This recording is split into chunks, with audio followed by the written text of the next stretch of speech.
The first book in the Bible is a book you've probably heard of. It's called Genesis. Genesis comes from a Hebrew word. It's pronounced reshit, and it just means beginning. Now, there's a lot of stories from the book of Genesis, and it's easy just to pull out a specific story and try to tell you what it might mean. But we think the best way to understand this book is to look at the book as a whole and show you how the whole thing is designed. The book is designed to fall into two main parts. You have chapters 1 through 11, which is telling the story of God and the whole world.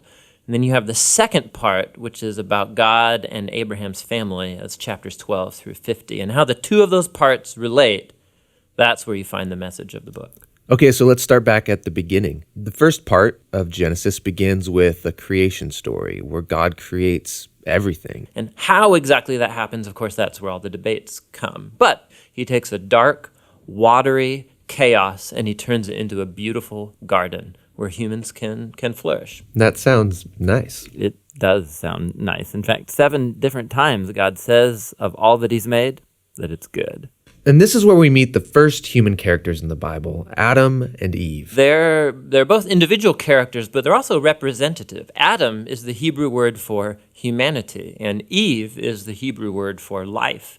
And God creates them in his image. In other words, humanity reflects, or is meant to reflect, the creativity, the goodness, and character of the Creator out into the world that he's made. And they're supposed to reproduce and make cultures and neighborhoods and art and gardens and everything else. But he gives them a moral choice about how they're going to go about building this world. And this is what the tree of the knowledge of good and evil is all about. And he tells them, don't eat of the fruit of this tree or you will die. What's that all about?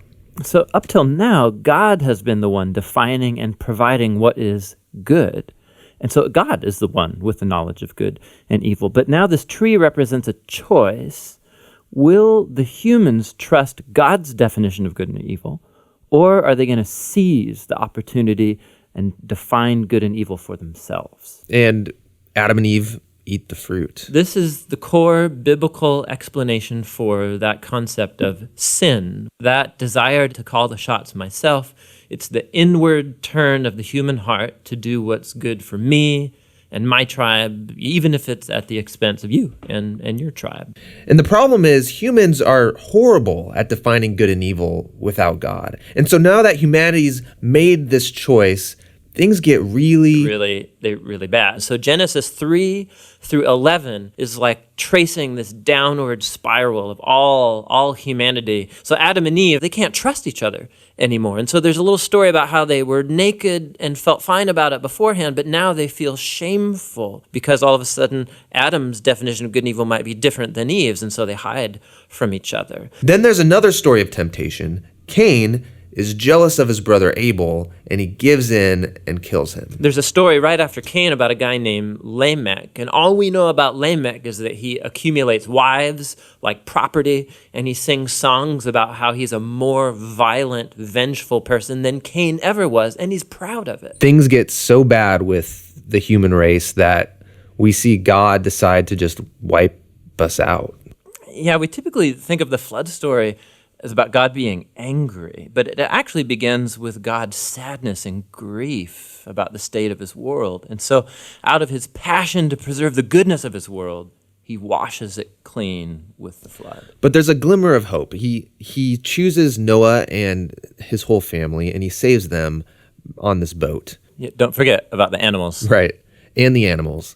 So Noah and his family are going to reboot all of humanity. I mean, he must be a pretty great guy. But this is the story most people don't know because it's kind of weird, is that Noah gets off the boat and he plants a vineyard and he gets totally plastered. And then something sketchy happens in his tent with his son. It's a tragic story. So from here, humanity grows again, but things are as bad as before.